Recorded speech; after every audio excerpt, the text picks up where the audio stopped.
Listen well, my child, for this is not a story told to pass time. This is the kind elders whisper only when the fire is low and the night is listening. It happened in Umudara, a village built on old promises and older blood. The people believed that destiny followed family names the way shadows follow the body. If you were born great, greatness waited for you. If you were born small, the ground itself reminded you daily. On a night when the moon hid its face, a woman labored alone at the edge of the village. Thunder rolled without rain. When the child finally cried, the mother went silent forever. By morning, the elders shook their heads. A child born with death beside her was not a blessing, they said. They named her Nkiru, but the name carried no warmth. Her father disappeared before the burial dust settled. Some said fear took him. Others said guilt. No one searched long. The village had already decided the child's weight. She was taken into the compound of her uncle, Chief Madhu, a man whose voice carried power and whose name opened doors. But power does not always carry mercy. From that day, Nkiru's life bent low. And though she was blood, she was treated like something borrowed, something useful, something easily forgotten. Chief Madhu's compound was always busy. Goats bleated, servants hurried, and his 2 daughters laughed like bells that never cracked. They wore bright cloth and soft beads, their feet clean even after rain. Nkiru washed them from the corners, learning early where she was allowed to stand. She slept near the kitchen fire, where smoke stung the eyes and ash clung to skin. Each morning before the sun stretched fully, she was awake. Water to fetch, pots to scrub, floors to sweep until her back sang with pain. When food was shared, she ate last, and only what survived other hands. If she was slow, she was shouted at. If she spoke, she was silenced. Know your place, the chief's wife often said, her voice sharp as broken calabash. Nkiru learned that silence kept her safer than words. Yet the village noticed strange things. When Nkiru cried quietly at night, the wind answered, rattling doors. When she whispered prayers over cracked soil, seedlings pushed through by morning. Once, after she was beaten unfairly, the woman who struck her fell ill before sunset. People noticed, but fear makes the eyes look away. They said it was coincidence. They said servants bring trouble. So Nkiru bent lower, carried heavier loads, and kept her eyes on the ground while something unseen watched closely. As Nkiru grew, so did the weight placed upon her. By 12 seasons, she worked like 3 women. Her hands hardened, her shoulders thickened, yet her eyes stayed calm, as if they held a secret too heavy for her mouth. The chief's daughters mocked her openly. They called her Ash Girl, Kitchen Shadow, Child of Bad Luck. When guests came, Nkiru was pushed farther back, as if her presence could stain good names. Still, she obeyed. Still, she endured. But the elders began to whisper again. Crops failed where insults were spoken near her. A hunter who kicked her basket missed his target for weeks. Small signs, yes, but Umudara was a village built on signs. Old Mala Azine, whose eyes had seen for generations pass, once held Nkiru's wrist too long. Your spirit walks loudly, she murmured. Before Nkiru could ask what it meant, the old woman released her, fear crossing her face like a shadow. That same night, Nkiru dreamed of drums beating beneath the earth. Voices called her by a name she did not know. When she woke, her palms burned, and outside, the sacred Oroko tree shed leaves, though it was not its season. The ancestors were stirring, but the living were too proud to listen. The year the festival of ancestral culling was announced, Umudara buzzed like a disturbed hive. This was no small celebration. It was the night the ancestors spoke plainly, when hidden truths surfaced and bloodlines were confirmed. Only true heirs could stand near the shrine. Servants were forbidden even to watch closely. Chief Madhu prepared eagerly. His daughters practiced graceful walks. New clothes were sewn. Offerings were gathered. Pride filled the compound like smoke. Nkiru worked harder than ever. She pounded yam until her arms trembled. She cleaned sacred pots she was not allowed to touch during the festival. Each task reminded her of where she did not belong. On the eve of the ritual, she was ordered to sleep outside, near the old shrine path. Your kind should not pollute the house tonight, the chief's wife said. That night, the ground beneath Nkiru felt warm. She dreamed again of a woman with her face, crowned in coral beads, standing before kneeling men. Drums thundered. Fire rose without burning. At dawn, Nkiru woke to find ash patterns around her body, drawn by no human hand. She wiped them away quietly. She had learned never to draw attention. But the earth had already taken note. As the festival night arrived, the village gathered in its finest form. Drums spoke. Torches danced. The ancestral shrine waited, silent and ancient. Chief Madhu stepped forward confidently with his family. The oracle raised her staff. The crowd held its breath. But the sacred fire refused to light. Once, twice, 3 times. The air thickened. Wine circled the shrine. The oracle staggered back, eyes wide with terror. "The ancestors are angry," she cried. "Their blood kneels in ashes while strangers wear silk." Murmurs spread like wildfire. Chiefs looked at chiefs. Mothers clutched children. The ground shook, just once, enough to silence everyone. The oracle pointed not at the chief's daughters, but toward the outer shadows where Nkiru knelt, holding a water pot. "Bring her," the oracle commanded, voice no longer her own. Hands trembled as Nkiru was dragged forward. She did not resist. She never had.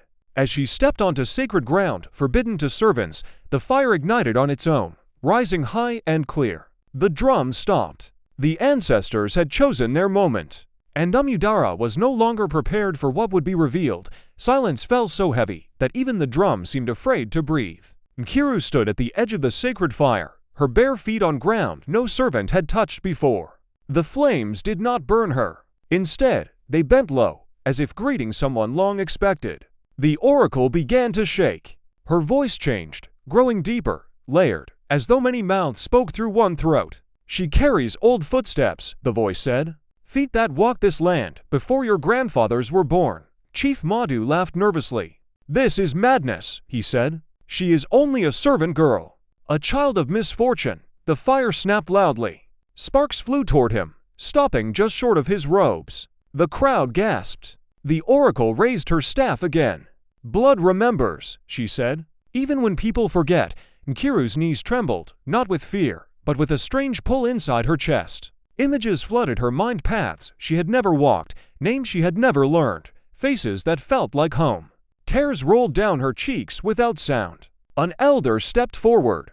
"If this is true," he said carefully, "let the ancestors prove it." The wind rose suddenly, circling Nkiru alone. Her simple cloth lifted, revealing marks on her back, faint lines, shaped like ancient symbols, glowing softly. Cries broke out. Those marks belonged only to one lineage. The founding blood of Amudara. Panic spread through the crowd like spilled oil meeting fire. Some people fell to their knees at once. Others backed away, shaking their heads, unwilling to accept what their eyes were showing them. Chief Madhu's wife screamed. "Lies! Witchcraft!" She shouted, pointing at Nkiru. "She has always brought trouble." But the ancestors were not finished. The oracle's staff struck the ground hard. The earth responded, cracking slightly beneath Chief Madhu's feet. He staggered back, his confident posture collapsing. Sweat poured down his face. "Speak," the oracle commanded him. "Speak of the night the founding blood was hidden." The chief's mouth opened, then closed. His lips trembled. Secrets are heavy things, and when forced into light, they crush the chest. "I was young," he whispered finally. "There was fear. The old king's line was hunted.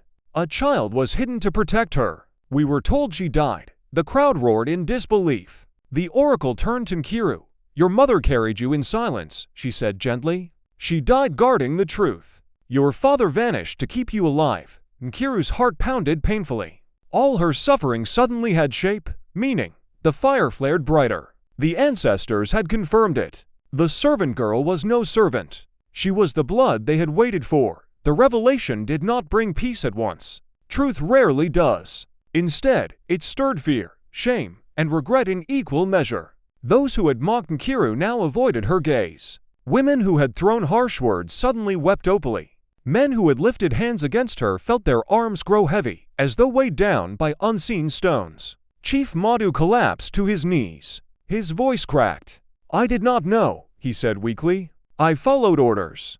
I did what I thought would protect us." The oracle's voice softened but did not lose its strength. "Protection built on cruelty rots," she said. "You made the air kneel. Now you will kneel to her." Gasps rippled through the gathering. Slowly, painfully, Chief Madhu bowed his head until it touched the earth. His wife followed, sobbing. His daughters stood frozen, their fine clothes suddenly feeling like costumes stolen from another life. Nkiru did not move. Power had come to her, but it felt heavy, not sweet. She looked at the fire, then at the people who had fed her scraps and pain. "What do you wish?" the oracle asked her. Nkiru opened her mouth for the first time before the village. Her voice was quiet, but it carried. "I wish," she said, "to understand who I am." The ancestors listened. The festival did not end that night. No one slept. Fires burned until dawn, as elders gathered to remember what had been buried. Old records were brought out. Songs long forgotten were sung again, their words fitting Nkiru's life too perfectly to deny. They spoke of a child hidden among servants so enemies would overlook her, of marks placed by ancestors themselves, of a time when survival demanded silence. Nkiru listened, her mind spinning. Every hardship suddenly felt like a step placed carefully by unseen hands. Each insult, each burden, each lonely night had shaped her into someone who could endure truth. At sunrise, the elders washed her feet with sacred water. They placed coral beads around her neck. The crowd watched in stunned silence, but not everyone accepted it easily. Chief Madhu's daughters burned with resentment. Their world had shattered overnight. The power they believed was theirs had slipped through their fingers like smoke. As Nkiru was led toward the ancestral hut, the sky darkened briefly. The wind shifted again. Change always engages those who benefit from lies. And the ancestors, though revealing truth, still demanded balance. The village had one final test ahead, one that would decide whether Amudara deserved its true heir or would lose her forever. That evening, as the village prepared a new council seat, Nkiru sat alone beneath the Iroko tree. For the first time, she was not given orders. No one told her where to stand or what to carry. The silence felt strange. Mama Ezine approached slowly and sat beside her. "Power is not a crown," the old woman said. "It is a burden you choose to carry." Nkiru nodded. She understood now why her spirit had always felt older than her body. Suddenly, a shout rose from the compound. Fire, screams, chaos. People ran as smoke curled into the darkening sky. Nkiru stood at once. The ancestral hut was burning. Someone had tried to destroy what had been revealed. As flames climbed higher, the wind howled angrily, pushing fire away from the shrine but toward Chief Madhu's compound instead. The people froze, watching the ancestors choose. The message was clear. Truth would stand. Lies would burn. Nkiru lifted her hands, trembling but steady. "Enough," she said. The wind obeyed. The fire died down slowly, leaving ashes and fear behind. The village stared at her not as a servant, not yet as a queen, but as something undeniable. The ancestors had given her power. What she chose to do with it would define Amudara forever. Morning came with heavy clouds, as if the sky itself was unsure how to behave. The ashes from the night before still clung to the air. People moved quietly, afraid that loud steps might wake old anger. Nkiru was summoned before the council of elders. For the first time in her life, she walked through the center of the village without lowering her head. Still, her steps were careful. Power had found her, but humility had raised her. The eldest elder spoke slowly. "The ancestors have spoken, but the living must respond. Will you claim what is yours?" Nkiru looked around. She saw faces that once looked through her. She saw fear, regret, and hope sitting together like uneasy friends. "I will not rule with bitterness," she said. "I know hunger. I know silence. Let Amudara be better than what shaped me." Murmurs spread, softer this time. But from the back, a sharp voice cut through. One of Chief Madhu's daughters stepped forward. Her eyes burned. "Fine words," she said, "but blood alone does not make a leader." The crowd stiffened. The elder nodded gravely. "Then the old trials must be restored." Nkiru felt a chill. The ancestral trials were not stories. They were tests meant to break pretenders. The wind shifted again. The ancestors agreed. By sunset, the village gathered once more, fear and excitement tangled together. The elders announced the first trial, the trial of truth. Nkiru would enter the cave of voices alone, where lies collapsed and hidden guilt screamed. Many had entered before. Few emerged unchanged. As Nkiru stood at the cave entrance, Mama Ezine squeezed her hand. "Do not fight what you hear," she whispered. "Truth hurts less than denial." Inside, darkness swallowed sound. Voices rose immediately, mocking laughter, Cruel words, memories sharpened like blades. Every insult Nkiru had endured returned, louder, heavier. "You are nothing," the voices said. "You deserve the ground beneath you." Her knees buckled. Tears came. But she did not run. "I know who I was," she whispered. "And I know who I am becoming." The voices grew confused, softer. Then another voice emerged, her mother's. Gentle, proud. "You survived," it said. "That is your truth." Light pierced the darkness. When Nkiru stepped out, Dawn followed her. The elders bowed their heads. She had passed. But envy had not rested. In the shadows, resentment grew roots. The second trial was announced immediately, before relief could settle. The trial of mercy. Nkiru would be given judgment over someone who had wronged her deeply. The crowd knew who it would be before the name was spoken. Chief Madhu was brought forward, his shoulders bent by shame. He did not look at Nkiru. "You hid the truth," the elder said. "You benefited while she suffered. The law allows exile." A hush fell. Nkiru's heart pounded. Memories rushed back, beatings, hunger, loneliness. This moment belonged to her. She stepped closer to the man who had broken her childhood. He shook visibly. "I was afraid," he said weakly. "Fear ruled me." Nkiru closed her eyes. Power whispered to her, tempting and sharp. But another voice spoke louder, the one shaped by years of pain. "If I destroy you," she said, "I become what raised me." She turned to the elders. "Strip him of authority. Let him live as one who serves." Gasps followed. Chief Madhu collapsed, sobbing. Mercy had been chosen. The ancestors were silent. Sometimes silence means approval. Sometimes it means warning. The final trial came without ceremony. The trial of sacrifice. Nkiru would choose between the crown and the village. A drought had begun without warning. Streams dried. Crops bent and cracked. The oracle's voice returned, echoing like distant thunder. For Amudara to thrive, the ancestors said, the heir must bind herself fully. No leaving. No turning back. Nkiru understood. If she accepted, her life would belong to the village forever. No escape. No quiet dreams beyond its borders. That night, she walked alone again, just as she had as a servant. The iroko tree rustled softly. "I never had a choice before," she whispered. "Let this one be mine." At sunrise, she stood before the people. "I choose Amudara," she said, "because I know what it means to be abandoned." Rain fell instantly, heavy, healing. The drought broke. The ancestors had taken her sacrifice and sealed her fate. The coronation was simple, as Nkiru requested. No towering praise. No mocking luxury. Just drums, elders, and truth. As the crown was placed on her head, the wind passed gently through the village, like a blessing finally released. Those who once ignored her now listened closely. Those who mocked her now learned humility. Nkiru addressed the people. "Let no child sleep hungry in this land. Let no bloodline be hidden by fear again." Cheers rose, mixed with tears. Chief Madhu stood at the edge, dressed plainly, carrying water for others. He did not complain. Balance had been restored. That night, the ancestors were quiet, not angry, not demanding, satisfied. But peace, like power, must be guarded.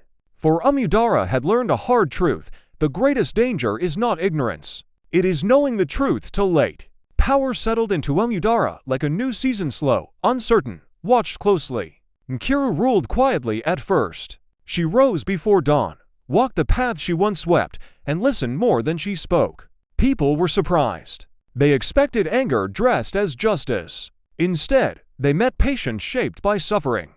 But not everyone was pleased. Some elders missed the old ways, when titles mattered more than truth. They smiled in public and whispered in shadows. "She is too soft," they said. "Mercy makes rulers weak." Nkiru heard the whispers. Power had sharpened her senses. Still, she waited. Time reveals loyalty better than questions. One night, the oracle came to her trembling. "The ancestors are restless," she warned. Not angry but watchful. That same week, disputes rose suddenly. Brothers fought over land. Old friends turned bitter. It was as if peace itself was being tested. Nkiru gathered the people beneath the iroko tree. "Truth brought us here," she said. "Truth will keep us standing." Her voice was calm, but the wind responded, circling her words through the crowd. The people felt it. Leadership was no longer loud, it was rooted. Still, Storms were forming beyond the village. And storms never announced themselves kindly. The first real challenge came from outside Amudara. A neighboring village sent messengers demanding tribute, claiming Amudara was weak under a woman's rule. The elders murmured angrily. Old pride flared.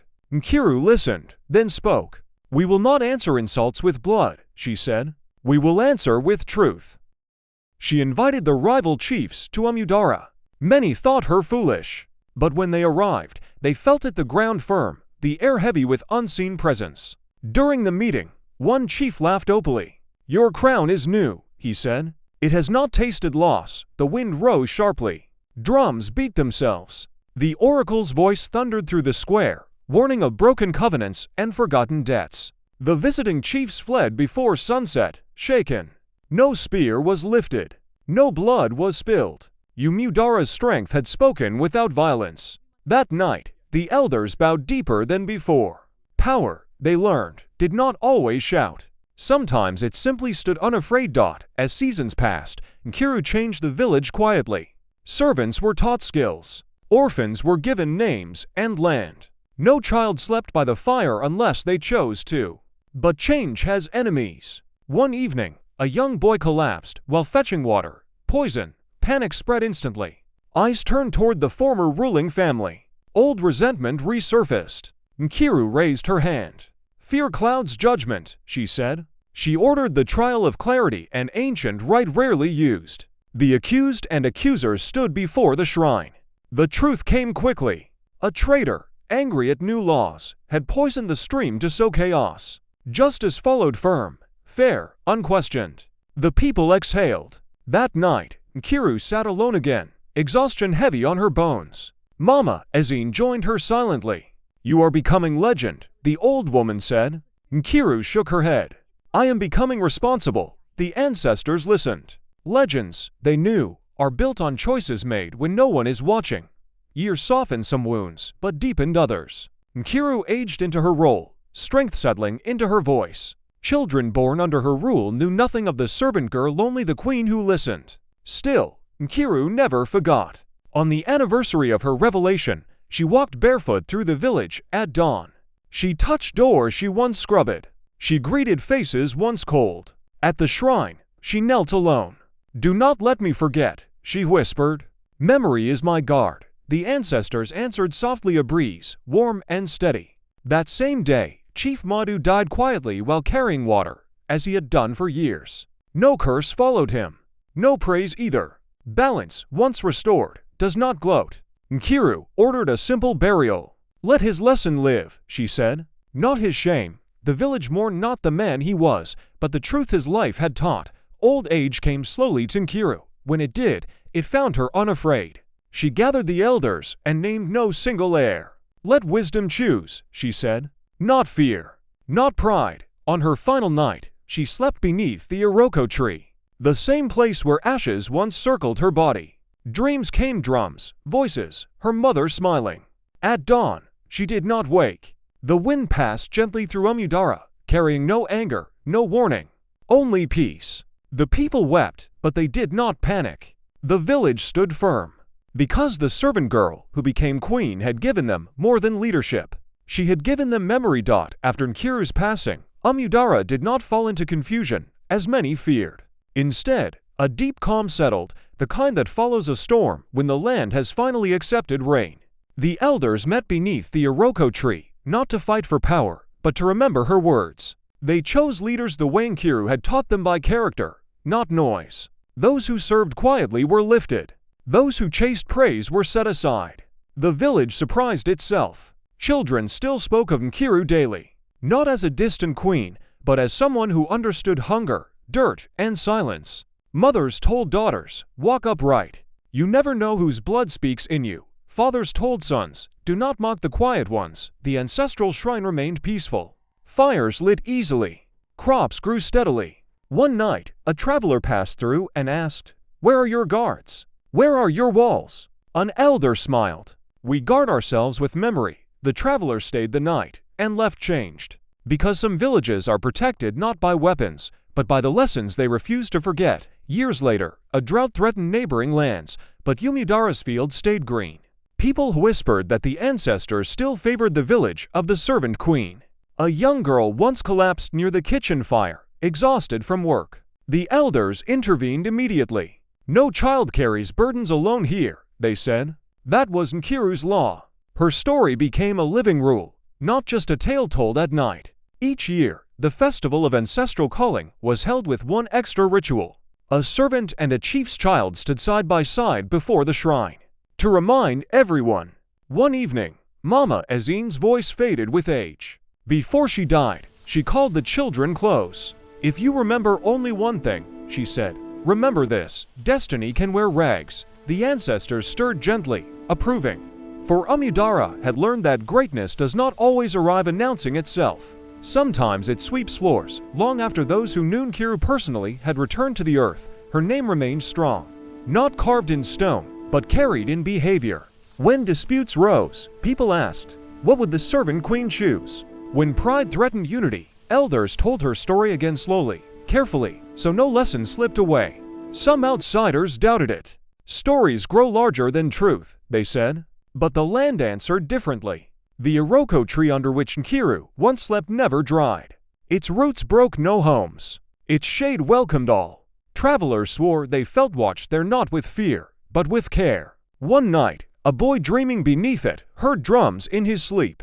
When he woke, he chose kindness where anger had been easy. The ancestors were no longer loud. They no longer needed to be dot in time. Amudara became known for one strange thing. No servant feared their work. No child feared their birth. People said, in that village, the ground listens, and it did. When someone tried to rise by pushing others down, their plans tangled. When someone lifted another, their path cleared. This was not magic. It was memory. The elders taught this carefully, again and again. We almost lost her once, they said. Never again. At night, fires burned low as elders finished the tale, where it always ended with Nkiru standing barefoot before the sacred fire, unburned, unbroken. Children listened wide-eyed. Somewhere beyond sight, the ancestors listened too, satisfied. So now, my child, you know why this story is told softly and slowly. Not to entertain, but to warn. Never measure a person by where you place them. Never confuse silence with weakness. Never believe that power always looks powerful. The girl they fed with scraps carried a crown in her spirit. The hands they overworked held the future of a people. And the village that almost destroyed its own blood survived only because truth arrived before it was too late. Remember this when you see someone kneeling. The ancestors may already be standing behind them. For destiny is patient, and revelation always comes.